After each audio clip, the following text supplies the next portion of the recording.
my fellow Slivers across the multiverse. Welcome back to your one and only trustworthy Hive. I don't know why I have been under the impression that the whole NetDeckers vs Homebrewers war was very 2014. But apparently it just never ends. I started playing Magic the Gathering more seriously back when I was younger and starting college. And by more seriously, I mean actually learning the proper rules, the phases of a turn, the meaning of keyword abilities, etc, etc. I have known Magic the Gathering since I was maybe 9 or 10 years old, but the first time that someone tried to teach me how to play the game, I remember they used to play instants and sorceries face down, like if they were some sort of Yu-Gi-Oh traps, and then they would turn them face up anytime it was convenient. So yeah, I don't know if they were trolling me or they actually believed that's the way you play the game, but that's what I mean when I say that it wasn't until college that I learned the proper way of playing Magic the Gathering. Anyway, I learned the rules, I bought some cards, I built my first deck, I went to my first FNM, and I got crushed. I played like 3 consecutive matches against the same Siege Rhino Gideon deck, losing every single time. And I remember thinking, why is everyone using the same fucking deck?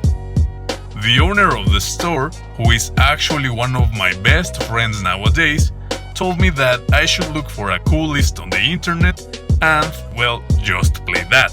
Because that's what most, if not all the players at his store did. So, if I wanted to compete, I would probably have to do the same thing too. Gotta be honest, my fellow Slivers, in that particular moment, I thought it was the most pathetic thing I had ever heard. People copying decks they found on the internet just to win a small 14 or 16 people Friday night tournament? Bullshit. So I was determined to improve my own homebrew and show everyone that you didn't need to copy anything from the internet. I would love to tell you that I succeeded and that I absolutely smashed everyone with my awesome original decks, but that didn't happen. Yeah, sure, I got better with time, and within months I was at least getting 4th or maybe even 3rd place at those FNMs.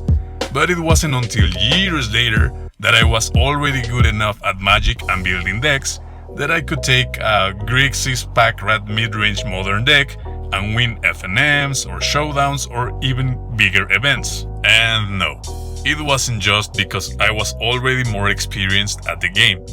Somewhere along the way, I accepted that net decking is and was always going to be a very important part of the game. And I started doing both, net decking and homebrewing. The net decking improved my homebrewing by a mile. And my love for the homebrewing made me somewhat skilled at fine-tuning already established decks. But most importantly, through years of playing, I met all kinds of different people. I met new players who were students when they started with the game, just like what happened to me.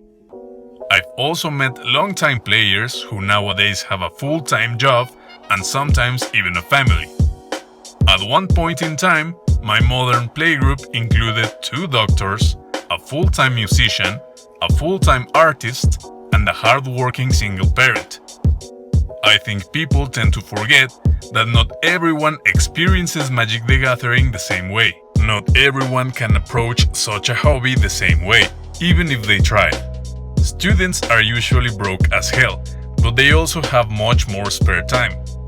Until I graduated from college, I had studied and worked simultaneously since junior high school, and during all of those years, I still had free time to play in a metal band, play sports, play Magic the Gathering.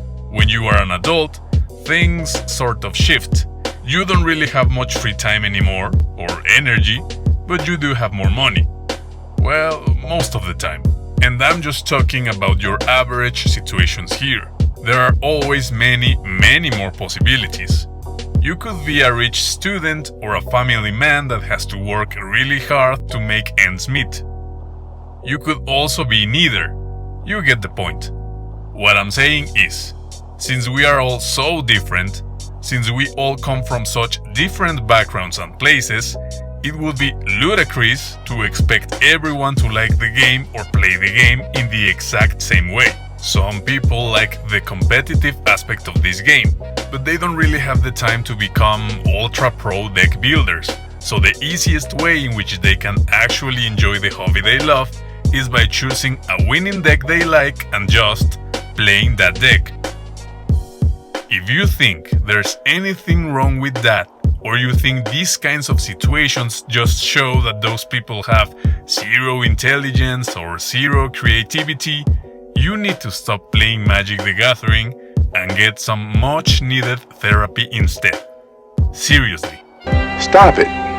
Get some help. Like I said, two of my closest MTG friends are doctors, a pathologist and a neurosurgeon. Do you think they have time to sit down for hours and brew decks? Don't they deserve to play MTG on their off days and have a reasonable chance to win?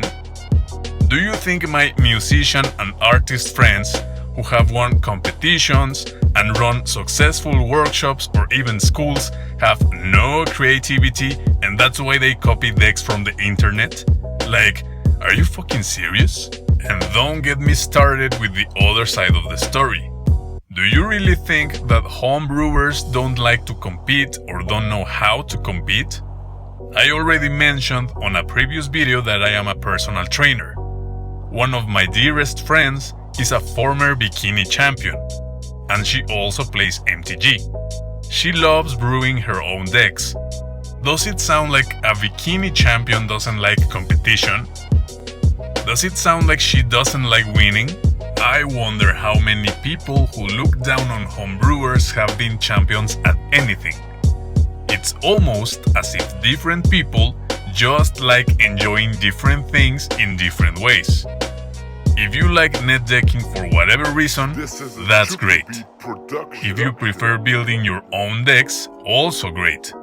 But never think for a second that the way in which you prefer to approach Magic the Gathering somehow makes you better or smarter or more creative than everyone else. You will be much better and happier in every single way, not just as an MTG player, the moment you accept all of this.